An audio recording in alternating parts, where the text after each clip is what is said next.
Welcome, everybody. I'm MarLisa, and you are here at the Becoming a Magnetic Woman series.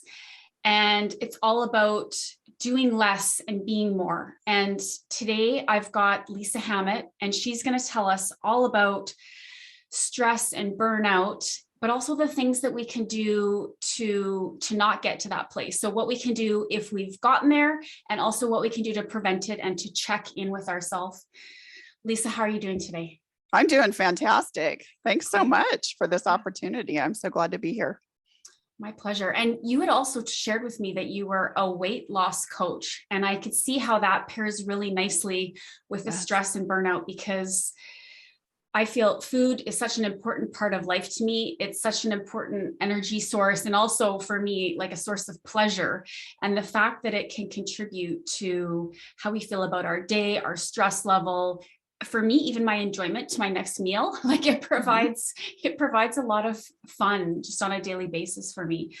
And so I'd love for you to share with us, if we are feeling like we're nearing burnout, which I feel like is really common. I hear this from a lot of friends, a lot of clients. We have so much to do. And everything can feel exhausting, even things we love, like going to see our child's baseball game or something like that. We're just thinking, I am so tired. What are things we can do to start to come back to ourselves? And this is my version of, being magnetic. How can we become more magnetic to receiving energy?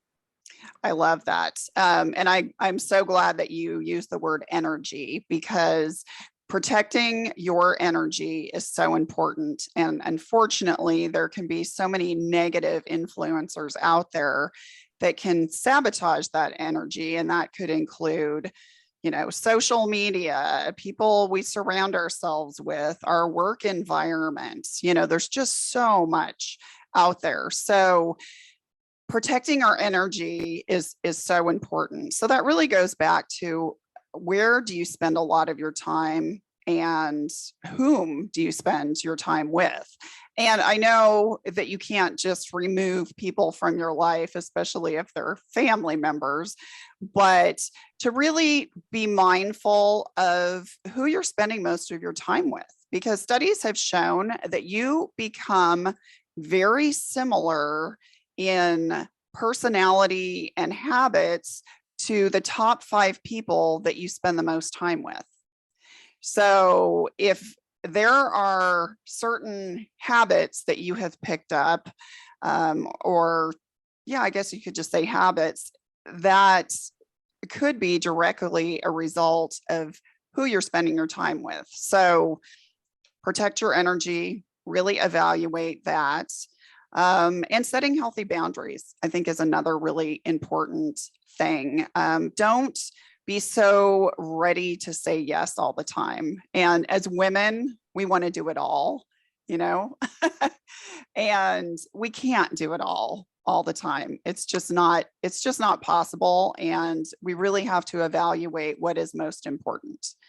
And if we are ending up spending a lot of time doing things that are not that important, then we need to set some healthy boundaries and say, okay, where do I need to focus my time? This discussion of healthy boundaries, I love having it. And I would say not a lot of people actually know what they look like. And so for someone that doesn't know what they look like, it could be realizing that everything's a choice, that you're choosing. Your no's are a choice and your yeses are a choice. And I know particularly if you have to be around someone that drains your energy, like you were saying, we can't remove them, but perhaps we could set a time limit to it. Like, absolutely, calling that family member that we know maybe isn't in the most positive space. We might be able to set a 5-minute timer so that we know that there's an end to that experience. We're still feeling like we're connecting, we're offering assistance, we're hearing about their day, but there's an end to that conversation, because often these open loops of things that aren't going to end, like knowing you're going back to work the next day with the same boss, or that's a subtle but big energy drainer, because we don't think about it. So it's a great tip to look at what brings us energy, like almost in a sheet, line down the middle, what brings us energy and what is removing our energy, and just seeing how we can slightly shift those columns. Exactly. Exactly. And what if we've already hit burnout? What if we're already at that place where it kind of feels hopeless? What can we, because I feel like that is a part of everyone's life at some point, like it or not, we find ourselves in these positions, and then we kind of have to triage how to get out of it. What are your tips on that? So true. So true. And I'll share just briefly, that was me. And I had spent 26 years in the corporate retailing world, and I was very skilled at what I did, and I was highly paid, but I was so burnt out. It was just a thankless, unappreciated, toxic environment. And I hit a wall.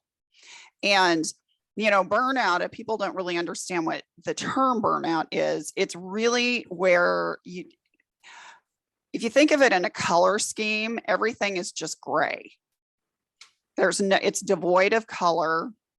You cannot continue with what you're doing. You have no energy. You could be very, very stressed, but even the fight or flight response, which typically indicates high levels of stress, when you reach burnout, you might not even really feel that so much. You're like, I'm done. I just can't do it. You don't have the mental capacity to really focus on anything, and your health most often suffers. So it's really why it's so important not to allow it to get to that point, because then usually you are getting a wake-up call from a doctor or a person in your life that you might be having a bad relationship with because you've allowed things to get so toxic. So hopefully preventing getting to that point by figuring out, how do we manage stress in the moment? And there's a lot of things that you can do, from visualization exercises to just focusing on a certain thing for like a 10 to 15 second period of time, which doesn't seem like a lot, but basically what it does is it shifts your energy from your left brain, which is where all that toxicity and burnout and stress comes from, to your right brain, which is, if you're in the positive intelligence world, that's considered your sage perspective. And that's where things just kind of even keel, things roll off of you. So it's kind of working that muscle. So those are just little things, but really you got to get out of your situation. Bottom line is what it is. And, in my case, I left. And I'm not saying that if you're in a toxic job, just quit and, whatever, just leave, because financially that might not be the right thing to do, but you need to take steps. And oftentimes it's talking to somebody like yourself, that can really recognize the signs and can provide a different perspective. Because when we reach burnout, we stop dreaming, we stop having a vision, we can't see life beyond the mess and the gray that we're in at the moment. And when we can dig ourselves out of that and start to see that there is more to life, that's when things start to change. And then we can start working on either healthy habits or developing sustainable goals and so forth. So when you're describing burnout of the color gray, I thought, that is really impactful, because that is what it feels like. It feels like also the ebb of emotions, like nothing really makes you happy and nothing really makes you sad. And like, you're just in the middle, like your feelings are even gray. And some of it sounded like it could be related to depression. Depression maybe being a longer lived feelings like that, and burnout being shorter. Could you describe maybe some signs that, just to make sure that we're caring for ourselves? Because often I find we can talk ourselves out of terrible situations. Like, it's not that bad. You should be able to handle this, or someone else is telling you should handle it, whatever the inner narrative is. When should we start looking at, maybe this is depression, or perhaps both? Mm-hmm. That's a great question. So signs of chronic depression include basically isolating yourself, So if you're finding that you are wanting to spend less time with people, and especially if you're an individual who is an extrovert, and you don't have to be an extrovert per se, but if you really just want to be at home in your pajamas, self-care is just not something that you really care less about. If you have to go out to the store, it's like, in the past, you might have said, okay, I'll at least change my clothes for my pajamas, or, take a shower or whatever. It gets to the point where you just don't even care and you just go. And if you just find yourself starting to isolate and retreating, that is one very common side effect for depression. And then you kind of touched on it too, when things just don't matter. If you're just disinterested in everything, like if your job, if you just become disinterested, or your relationships, or just that it's really difficult to find the positive in anything. And it's so important to reach out to somebody, because before you hit that level, there's usually some sort of anxiety. It could be underlying anxiety, but something that's kind of moving you towards that.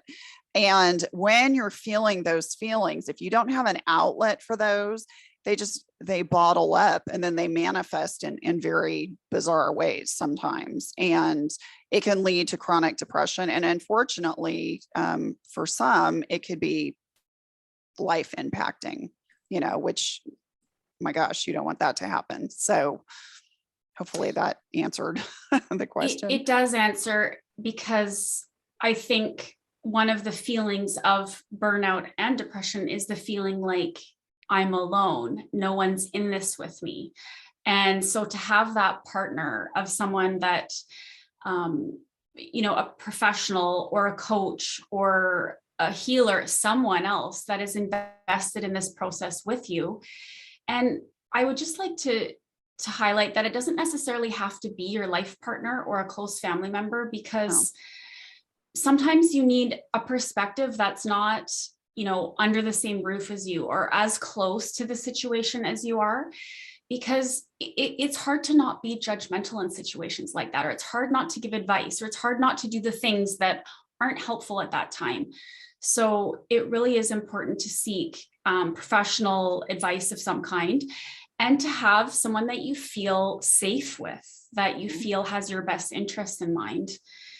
Because I would imagine that if you go through these cycles enough, you start to create those pathways you're talking about, the neural pathways. So if you go through cycles of sadness, depression, isolation enough, that becomes the new normal for you. And that's what you're talking about, avoiding and, life impacting stuff. So you want to take care of that. You want to be mindful that this is very important, that this is extremely important, not just to you, but to the others in your life as well. And so I do want to encourage people to do whatever they feel like they can to reach out. And so I really thank you for that thorough answer. On the other side of that, if we're feeling like life's pretty good, I hear about this burnout, I hear about this stress, what are things that people can instill in their day to make sure that it stays at least there, if not getting more positive? That they're finding energy feeling things in their day. Oh, I love that, energy feeling thing. So what lights you up? What brings you joy? And, it's always a great way to start your day and to end your day with those things. And you've heard, I'm sure, of practicing gratitude. It's pretty common, but it really does make a difference. And the more you do it, the easier it becomes. And for some who are not used to practicing gratitude, they're like, I don't know, because they think that, gosh, it has to be this big, huge, lofty thing. Like, oh, I got a new car, or I got a new job, or I inherited some money, or whatever. No, it could literally be, I have running water. I have indoor plumbing. I have a great, I have water that I can drink that's clean.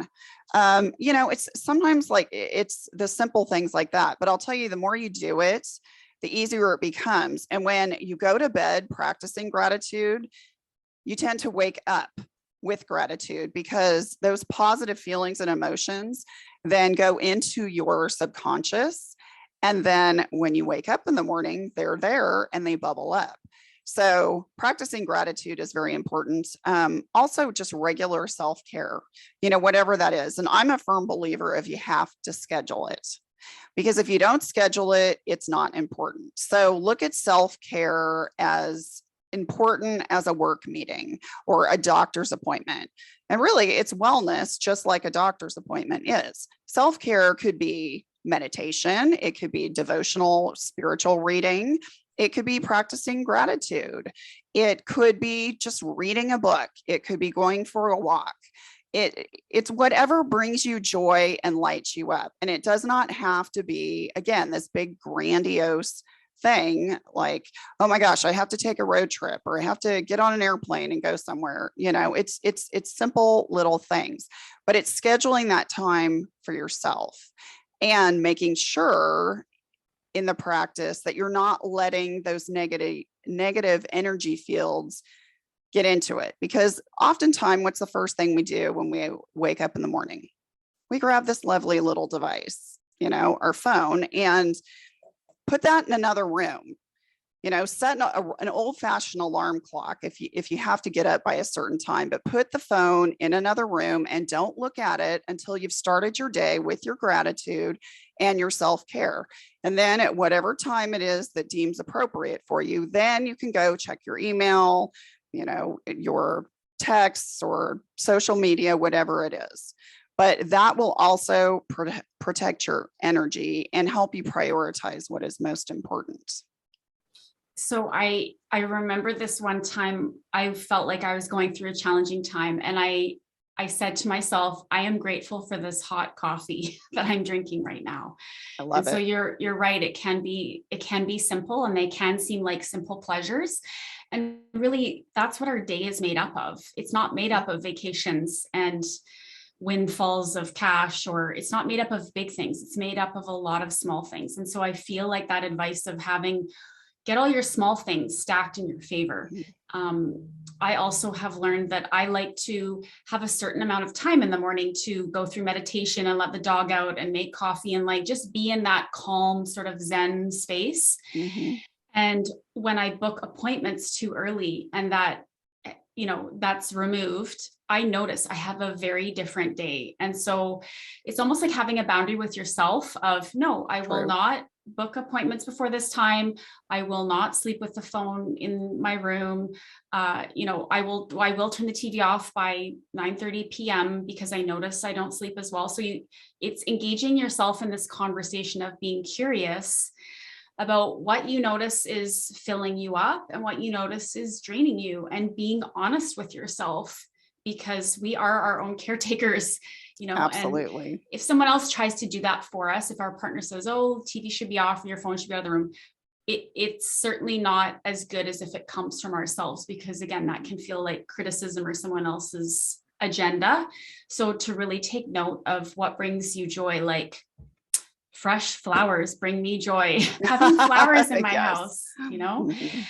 And so you work one-on-one with people. You also work with corporations or groups of people as well. Is that right, Lisa? I do. And I'm actually working on a program to even kind of expand on that. So I've been working as a health coach for 10 years, and I have weekly workshops where I help individuals on their weight loss, weight maintenance journey. So I've been doing that, but I also do, as you mentioned, the one-on-one coaching, which is really focused on stress and burnout. I'm publishing a book this year as well. Actually, that's going to come out sometime this summer, From Burnout to Best Life. And with that, I am incorporating a downloadable workbook, and we'll be creating some course content, which then I can work with groups, in like a group coaching program. And I can also work with corporations in helping them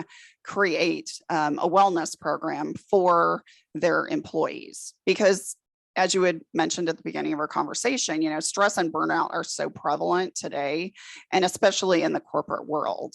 And when employers really take the time to recognize that and to make sure that their employees are managing their stress, one, they're going to be much more productive, but two, they're going to be happier, and three, they're going to stick around longer.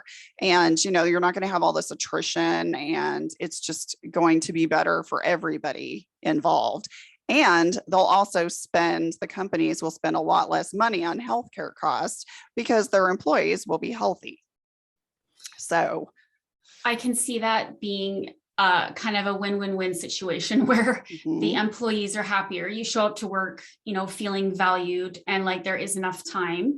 And then the bottom line for the companies is much better because, again, they're not having turnover. They're not paying out sick leave. They're not losing their employees to someone else.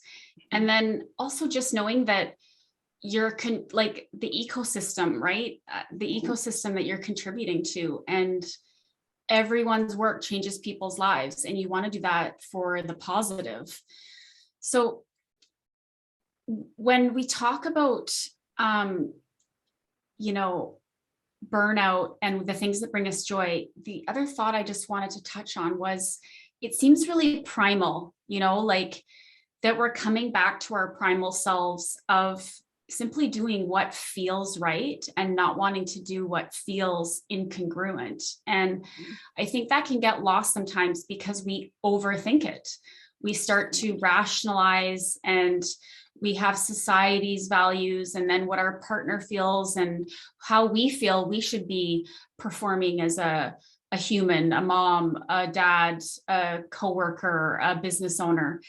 And just to come back to this feeling of primalness, as well as, when we're feeling stressed, there are other primal things we can do to release stress, like moving, like that movement. So food is very important. We're coming back to basics here: sleep, food, movement.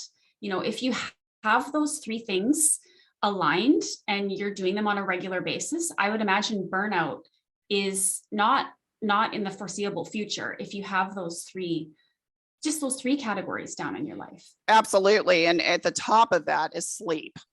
More and more studies have shown that having a good night's rest impacts all areas of your life, not only your mental faculties, but it directly impacts your metabolism. And if you are severely sleep deprived, your body will start to overproduce cortisol, which will actually cause weight gain and can cause a lot of other health problems, in addition to causing you to crave high fat, high calorie food.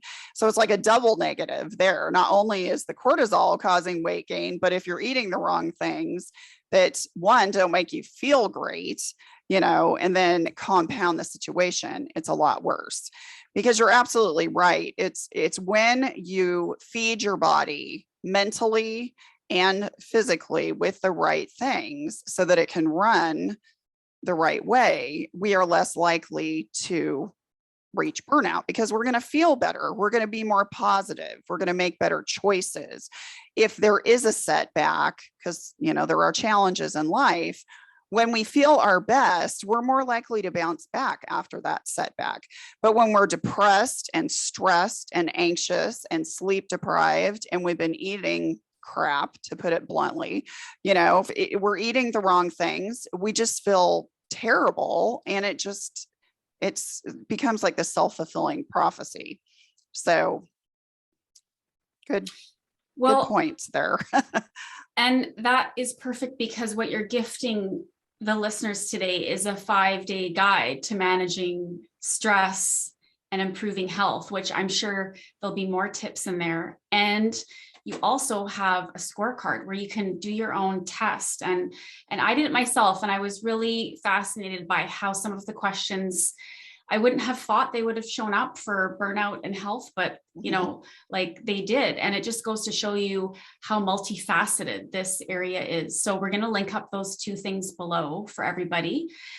And I just wanted to thank you for sharing your wisdom with us today. And that you're a genius in creating better lives for people and more enjoyment in their day. There really isn't anything better.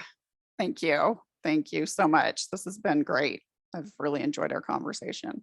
So it's not rocket science. That's the thing. And I think a lot of people think that there's some like special formula, high level formula that you have to do things. But like you said, it just gets back to those primal things that we often take for granted. And being curious. I want to go quickly back to what you had mentioned before about being curious. That's so important, and not being judgmental, because when we start to let those self-critical thoughts impact our day, that's when just things start to go south in the biggest way, and it just derails our best effort. So again, just being curious, being open-minded to what's protecting your energy, how foods are making you feel, and just listen to that. Our bodies are smart and our brains are very smart. And if we pay attention and take the time to really pay attention to what they're telling us, we can live a happy, healthy life. Well, thanks for all those ideas, and congratulations on your book that's coming out this summer. I can't wait to read it. Thank you. I appreciate that. I'm Take care, excited Lisa. too. Okay, thank you. Bye-bye. Bye.